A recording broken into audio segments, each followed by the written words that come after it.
Hello students, in this lecture I will do topic effective rate of interest from the chapter compound interest. हाँ जी, अब हमें पता है कि अगर हमें ये दिया होता है कि you have to calculate interest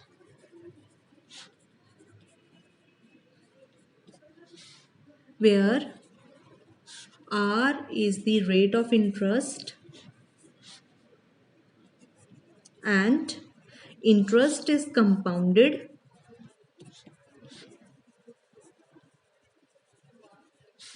k times in a year. ठीक है, तो जो आर है, आर इस केस में इफेक्टिव रेट ऑफ इंटरेस्ट नहीं है, क्योंकि जब आप ये कह दो कि it is being compounded k times in year, that is more than once in year, तो जो रेट ऑफ इंटरेस्ट है that is not actual rate of interest, that is called in this case it is called nominal rate, right? So what is effective rate of interest? Effective rate of interest is the rate at which interest, when you calculate interest compounded annually, that gives you the same interest as you calculate with R and compounded k times in a year. ठीक है, देखो अगर आपको दिया होता है 10% per annum and interest is compounded quarterly, ठीक है, तो ये जो 10% है rate of interest, in this case this is called nominal rate of interest. What is effective rate of interest? Effective rate of interest are percent will be effective rate of interest अगर आप इस rate पे अगर ये same interest calculate करो annually, तो जो interest मिले आपको वो सेम मिले जो यहाँ पे कंपाउंडेड क्वार्टरली करके मिल रहा है. ठीक है, तो then in this case R is called effective rate of interest. जो actual rate of interest earn हुआ वो क्या है, राइट? क्योंकि यहाँ पे 10% पर एनम तो लिख दिया, लेकिन इंटरेस्ट तो कंपाउंड हो रहा है क्वार्टरली 4 बार साल में, तो जो इंटरेस्ट मिल रहा है वो एक्चुअल रेट ऑफ इंटरेस्ट कुछ और है. ठीक है, सो इस केस में जो 10% बन गया वो नॉमिनल रेट ऑफ इंटरेस्ट बन गया. R% will be effective rate of interest अगर आर के हिसाब से इंटरेस्ट आप एनुअली कैलकुलेट करो, means once in a year, तो आपको जो इंटरेस्ट मिले वो सेम मिले जितना यहाँ पे मिल रहा है, then in this case R% is called effective rate of interest. ठीक है जी. So how to calculate effective rate of interest? What is the formula for calculating effective rate of interest? You take principal to be 100 rupees. ठीक है, और यहाँ पे आपने interest compound interest calculate करना है. You have to calculate compound interest as per question.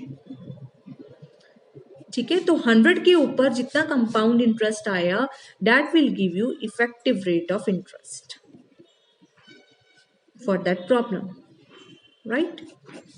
हाँ जी, सो इसी को लेके आपके पास है example number 1. Find the effective rate of interest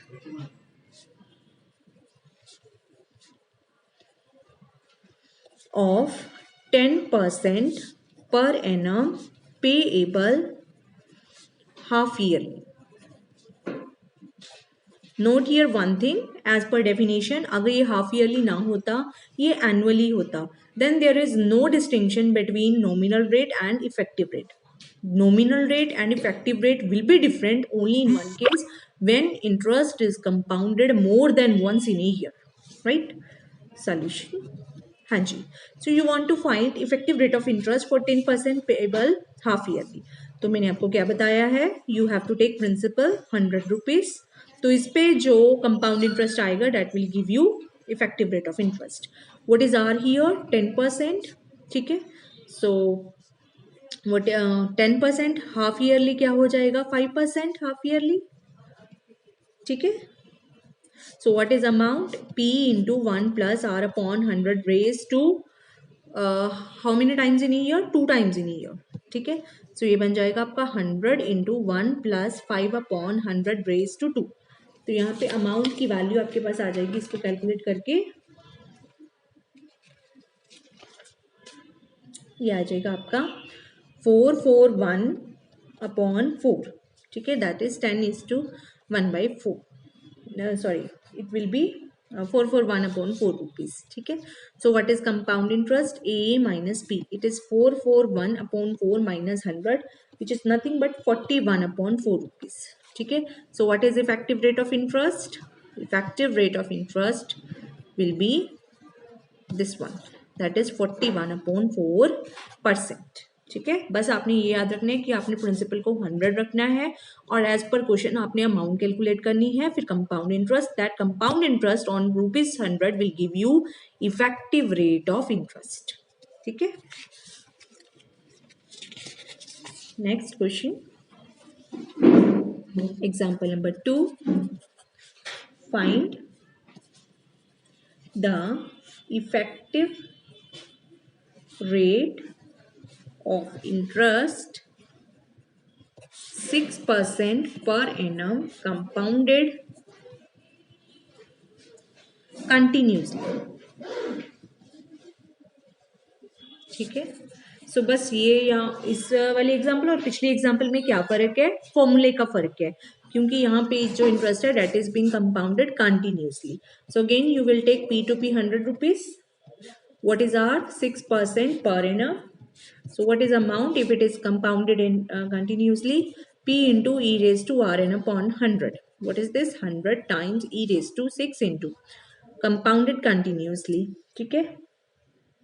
Per annum means once in a year upon 100, ठीक है. So it is 100 e raised to 0.06, ठीक है.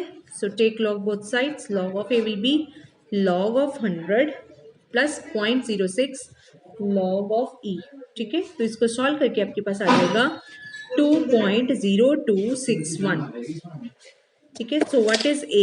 A will be anti log of 2.0261 and इसका एंटी लॉग होगा 106.2, ठीक है. So what is compound interest? Compound interest is A minus P, which is 106 minus 0.2 minus 100. So this is nothing but 6.2. So what is effective rate of interest? Effective rate of interest is 6.2%, right? Next is example number 4. Find the nominal rate of interest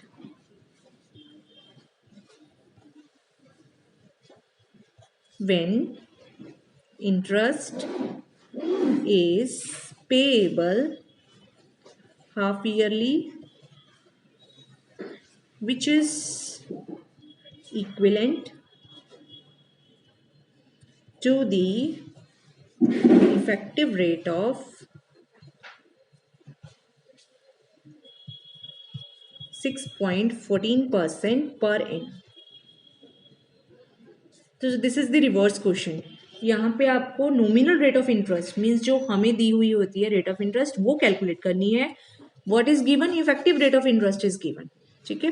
तो मैंने आपको बताया है effective rate of interest actual में क्या होती है. It is compound interest on 100 rupees principal, ठीक है. So let principal again B ₹100, क्योंकि जो गिवन चीज है वो कैसे कैलकुलेट हुई है? प्रिंसिपल को 100 rupees लेके, right. So what is effective rate of interest that is given to us? It is 6.14%, ठीक है. So what is this? This is compound interest on 100 rupees, ठीक है. सो दिस इज ₹6.14, ठीक है, इसके बराबर, राइट, रुपीज में. सो कंपाउंड इंटरेस्ट जितना है प्रिंसिपल इतना है, तो अमाउंट कितना बना? Compound interest plus principal, so it will be 106.14, ठीक है. So this is amount. So amount आपकी ये है and you want to calculate. Amount भी गिवन है, amount is given, principal is given, rate of interest आपने कैलकुलेट करना है and interest is being calculated. Interest is being calculated half yearly means twice in year, ठीक है. तो बस formula लगा देते हैं. ए is equal to P times 1 plus R upon 200 raise to 2, ठीक है. R अपॉन 2 करते हैं ना हम, so let this be R, जो हमें कैलकुलेट करना है, तो r/2 हो जाता है यहाँ पे into 100 raised to 2 twice in a year. ठीक है, सो बस वैल्यूज पुट कर देते सारी। 106.14 that is equal to 100 times 1 plus r/2 100 raised to 2। ठीक है, अब यहाँ से लॉग लेके एंटी लॉग लेके you will find the value of r की वैल्यू इसको सॉल्व करके आ जाएगी 0.3030 इंटू 200 विच इज 6%। ठीक है, so what is nominal rate of interest? It is 6% पर annum। ठीक है, next is example number 6, which is better investment? 8% per annum compounded half yearly or 7.5% per annum compounded continuously। ठीक है, सो हम क्या करेंगे, प्रिंसिपल 100 रुपीज ले लेंगे, इसके ऊपर कंपाउंड इंटरेस्ट निकालेंगे कितना आया, इसके अकॉर्डिंग इसके ऊपर निकालेंगे। ठीक है, तो जिसमें इंटरेस्ट ज्यादा होगा that investment, sorry which investment is better, yes that will be better, जिसपे इंटरेस्ट ज्यादा होगा। ठीक है, सो what is principal? Let it be 100 rupees. First investment rate 8% per annum. It is being compounded half yearly. So what is amount in this case? 100 into 1 plus 8 upon 200 raised to 2। ठीक है, तो इसको solve करके आपके पास आ जाएगा 108.16। ठीक है, सो अगर अमाउंट इतनी है, कंपाउंड इंटरेस्ट कितना आया, compound interest will be a minus p which is 8.16 rupees। so what is effective rate of interest? Effective rate of interest will be 8.16%। ठीक है, तो इस केस में ये जो फर्स्ट वाली इन्वेस्टमेंट है उसमें जो इफेक्टिव रेट ऑफ इंटरेस्ट है दैट इज 8.16%। अब दूसरे के केस में take principal to be 100। In this case what is effective rate of interest? R is 7.5% per annum। ठीक है, what is amount? Formula for amount is P times e raised to Rn upon 100। so it is 100 into e raised to 7.5। ठीक है, 7.5 upon 100। ठीक है, इसको solve करके आ जाएगा 100 e raised to 0.075। ठीक है, तो ये कैलकुलेट करके लॉग लेके एंटी लॉग लेके you will find a will be equal to 107.7। so what is compound interest in this case? a minus p which is 7.7 rupees। so what is effective rate of interest in this case? effective rate of interest is 7.7%। ठीक है, तो यहाँ पे एक चीज आप ध्यान रखिए, क्योंकि वो इन्वेस्ट कर रहा है कहीं उस चीज को। ठीक है, तो उसको बेटर जो है अर्निंग्स चाहिए, उसमें रिटर्न्स अच्छी चाहिए। तो रिटर्न्स अच्छी उसको कैसे मिलेंगी? जब इफेक्टिव रेट ऑफ इंटरेस्ट ज्यादा होगा। ठीक है, तो किस केस में इफेक्टिव रेट ऑफ इंटरेस्ट ज्यादा है? इस वाले केस में, एक में आया 8.16, एक में आया 7.7। तो विच इन्वेस्टमेंट इज बेटर? फर्स्ट वाली। ठीक है, अगर वो 8% per annum compounded half yearly, तो ये वाली स्कीम लेता है। ठीक है, अगर यही क्वेश्चन ऐसे होता कि उसने किसी से पैसे उधार में लेने हैं, ठीक है, और यही बात पूछी होती कि कौन सा प्लान ज्यादा अच्छा है, तो आप वहां पे क्या देखोगे? वहां पे आप देखोगे वो प्लान अच्छा होगा जहां पे इफेक्टिव रेट ऑफ इंटरेस्ट कम होगा। Right, so these are the question on effective rate of interest. Next is problems on depreciation.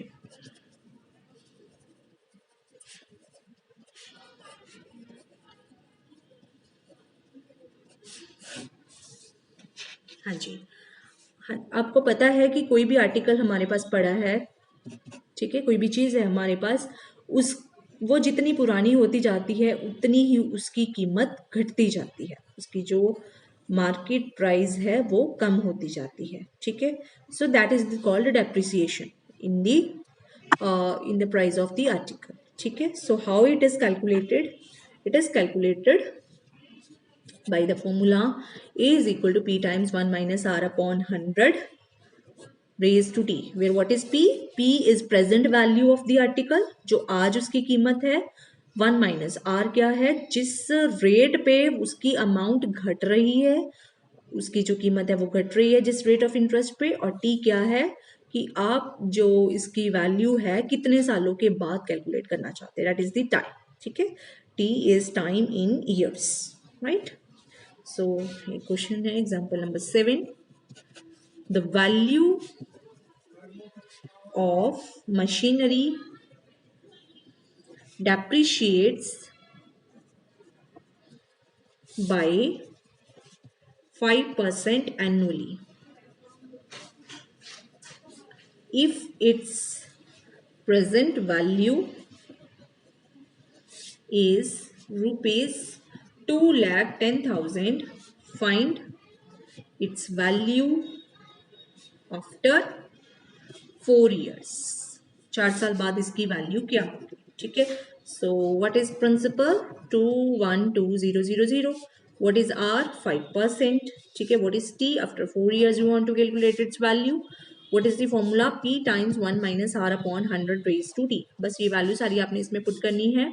210,000 1 minus 5 upon 100 raise to 4. ठीक है, यू कैलकुलेट इट. ठीक है, एज इट इज कैलकुलेट नहीं कर पाओगे क्योंकि ये जो है इसकी पावर 4 करनी है और ये बहुत ज़्यादा बड़ा है. इसकी पावर 4 करते करते आपको बहुत टाइम लग जाएगा. बजाय उसके you take log both sides, then you take anti log, and then thereby you will be finding the value of A, और ये आ जाएगा आपके पास 171,000. ठीक है, so what is the value of machinery after 4 years? It is rupees 171,000. ठीक है, तो जो चीज उसने पूछी गई है उस पर आपने ज्यादा कंसंट्रेट करना है. कई बार वो ये पूछ सकता है कि कितना प्राइस घटा है उसका, तो फिर आपने एंड में ए माइनस पी करके वो प्राइस दिखाना. ठीक है, यहाँ पे उसने बोला है कि इसकी वैल्यू कितनी रह गई आफ्टर दिस ईयर, तो फिर आपने ए ही कैलकुलेट करना है, राइट. सो ये चीज़ों का आपने ध्यान में रखना है, और कहीं पे भी रुपीज़ नहीं डालना भूलना जहाँ पे भी चाहिए उसको, राइट. और एक चीज़ और, आप ये चैप्टर करने के लिए logarithm, anti logarithm, that should be on tips. How to find log of a number, how to find anti log of a number, उसमें आपकी बिल्कुल गलती नहीं होनी चाहिए. तो लॉगरिथम और एंटी लॉगरिथम चैप्टर पे आपके 2 चैप्टर डिपेंड करते हैं. एक तो वो खुद लॉगरिथम एंड एंटी लॉगरिथम, और दूसरा कंपाउंड इंटरेस्ट. ठीक है, बहुत कम चांसेस है कि आपको बिना लॉग देखे, एंटी लॉग देखे आपका क्वेश्चन हो जाए. मोस्ट प्रोबेबली आपको लॉग या एंटी लॉग लेना पड़ेगा, राइट. सो वो जो चैप्टर है logarithm and anti logarithm, that should be on tips, right. Okay, so these are the questions of compound interest. इसमें है आपकी exercise. The exercise which you will do is exercise 8.3. आपने इसकी exercise का एक एक क्वेश्चन खुद सॉल्व करके अपनी रफ फेयर नोटबुक पे उतार लेना है. फिर एग्जाम टाइम आपको बिल्कुल दिक्कत नहीं आएगी. You just have to go through all that. ठीक है, एक बार आपने खुद से हर एक क्वेश्चन को सॉल्व कर लिया तो फिर आपको वो मेथड क्लियर हो जाता है. ठीक है, तो बजाय किसी और से देखने की बजाय आप हर एक क्वेश्चन को सॉल्व करो और उसको फेयर नोटबुक पे उतारो. ठीक है, so this is your exercise number 8.3, right? Thank you.